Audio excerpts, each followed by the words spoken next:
my notes up today so that we can talk about what we're talking about, which is Sony Picture Profile. What are you guys thinking of this? How does this look? If you like this, you might want to stick around.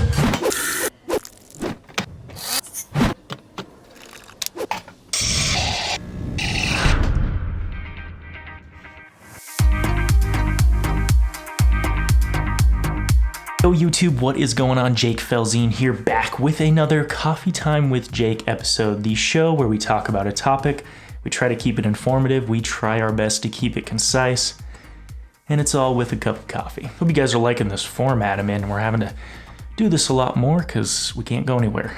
So just trying to get creative at different ways to share the content with you, but today we're talking about Sony Picture Profiles and the picture profile that I am using, which you guys are seeing right now, and why I have decided that it is my favorite profile, even though it may not be other people's favorite profiles. Real quick before we dive on into it, guys, what was I looking for in a picture profile on this camera? I had a checklist, the first one being decent amount of dynamic range, the second one being a good amount of saturation to begin with, not too much, but certainly not too little, with 8-bit colors. With an 8-bit codec and 8-bit colors, we needed to make sure we had a decent amount of saturation to begin with so that we didn't get blotching and weird color artifacts coming in. You certainly want a profile that's looking pretty good out of camera with an 8-bit codec. Next on the list, we want to be able to use low ISO values because this is a run and gun setup. We plan to use this camera on a lot of outdoor adventures, and even though we have ND filters, having a low ISO is always nice just to be able to help with your exposure. Also, it's good for photos, which we'll talk about in a little bit. I also wanted a profile that I liked in HD and 4K so that it could be consistent across my 120 frames per second slow motion and my regular speed 24 frames per second like we're shooting right now. And last but not least, we needed a good workflow, something that was easy to work with and not hard to drop in the timeline and get going. So with our checklist, let's talk about, guys, what profile I am using. For this profile, guys, I am using the Cine 2 Gamma. The color space is set to cinema and the detail is turned all the way down to -7. That's all there is to it. It's not a complicated profile, but I found this to be my favorite look coming out of camera. Little bit of tweaking, little bit of grading, and then I just think it looks really nice. So right out of the gates, is this the best picture profile? If you ask Gerald Undone, the answer is no, and I would definitely recommend you guys go watch his video.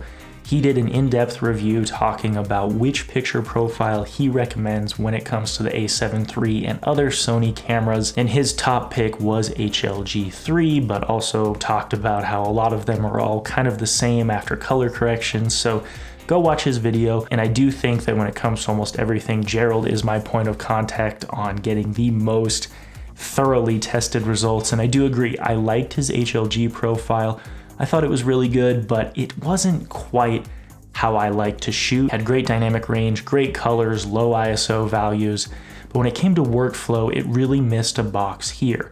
Even though it's not that hard to do it in Final Cut and Resolve to set your color space to that, BT 2020, upper gamma, whatever, it still was an extra step, and I just didn't like messing around with that for my projects. So I kind of ruled out HLG, and even though the colors looked very true to life, they just weren't my personal favorite. Again, we're talking color science here, guys. The way that Gerald did it, he objectively found what I believe is to be the best picture profile, but from someone like me, kind of starts to tip into the subjectivity land of just what do you like, and this is just what I like. If you don't like it, then that's fine, find one that you like, but I'm kind of maybe giving you guys an option for something that I personally like, and you're gonna see a lot more on this channel. So guys, what are some of the other picture profile options? The other two ones that I really tried was Peter Lindgren's S-Log2 profile, which I did like. I thought this was a good profile, but I just don't like shooting in S-Log2. We're gonna talk about it more in the photo side of things, but the dynamic range is good, the highlight roll-off is great, it looks really good if you expose it correctly, but maybe I'm just not as good as I think that I am. Getting the exposure right in S-Log proved to be a little bit more challenging than I would have liked it to be, and that just made the workflow not as elegant as I was hoping. So that kind of bummed me out, guys, and I'm not super stoked on it, but as much as I like S-Log, I've just found that for a consistent look and a consistent look with slow motion and low light, I'm just not a huge S-Log fan. Then again, we'll talk about the photo thing, which is the real nail in the coffin as to why I don't want to use S-Log, but ultimately it just wasn't my favorite. Now on the opposite spectrum, trying Cody Blue's Cine 4, and I think James Matthews also uses a Cine 4 that I tried. Those profiles were good, but again, I just felt like the contrast was a little bit too high. The highlight roll-off wasn't great. It felt like I was burning out faces really easily while still having, you know, pretty heavy shadows. And I just wanted that dynamic range to be a little bit farther, but not all the way to S-Log. And again, guys, like, I love Peter Lindgren's stuff. I love Cody Blues, James Matthews, Gerald. They're all some of my like all-time favorite YouTubers. They make amazing stuff with their profiles, but I just like this profile for mine. I think that I make my personal favorite looking stuff with this profile, but it's not saying that like their results are bad, because those guys all make bitchin' videos. So even though it's a little bit too contrasty for me, Cody, your stuff rocks, James, your stuff rocks, but again, just wasn't for me. Oh my gosh, it's too much talking. So guys, this brings me to my last point, why I like Cine 2, and that's for photography. Sony a7 III has changed my mind on photography. I've been having so much fun taking pictures, especially in this time of quarantine and self-isolation. Photos have been very fun to play around with because it just seems like there's a lot more creativity and flexibility with photos. For some of this stuff, I've been shooting a lot of coffee, a lot of product type stuff, and just having fun with it. But again, I do a lot of videos with the a7 III, and so I needed a profile that worked well for both. Gerald made a whole video talking about how unfortunately the gamma does affect your raw images, which kind of sucks, but is the truth. And I kept finding that. I'd shoot pictures with S-Log, and I'd be like, oh, why did my raw photos look different? And then I'd flip it over to the still version and be like, oh, I really like how these still photos look. And it was just super frustrating. His video thankfully pointed that out to me, and I realized like, oh, okay, yeah, the gamma does affect your raw photos. Because I thought it was crazy. I was like, how on earth could a raw photo from a camera be different from picture profile to picture profile? It doesn't make any sense to me just based on what I thought I understood about raw. But in the Sony cameras, guys, that is the case. The raw photo is not unanimous across all gammas, basically. And on top of that, using something like S-Log, you're capped at an 800 ISO. That's the lowest you can go. And for photos, I want that to be as low as possible. I want the noise in my photos, of course, as always, to be as low as possible, and I just would like to be able to shoot at lower than 800 ISO in my photos. And thankfully, guys, Cine 2 goes all the way down to 100, which is a very nice, good, low, clean value, and I love that. I will say I'm going to extend a question out to you guys if there's any Sony pros out there, because again, I'm still relatively new to this camera.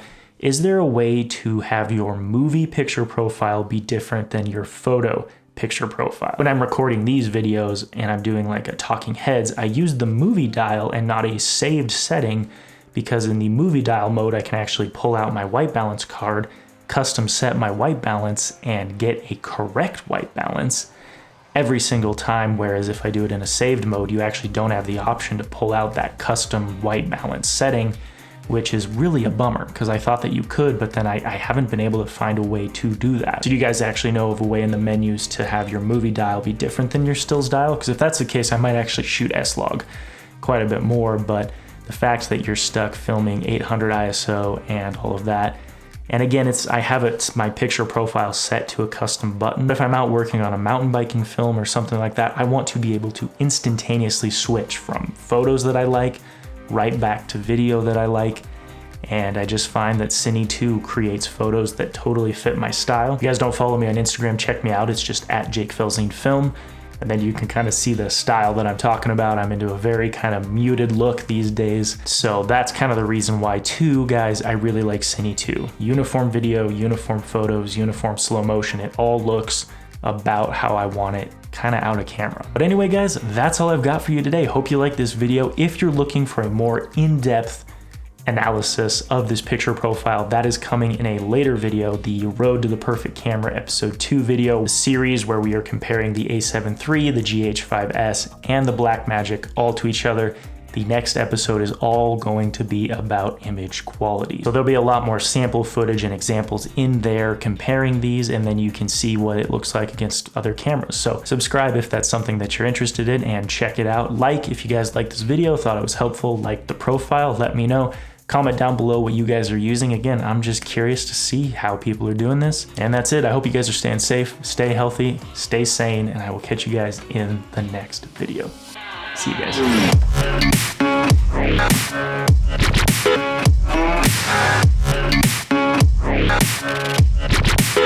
I've been a real bad boy on the town on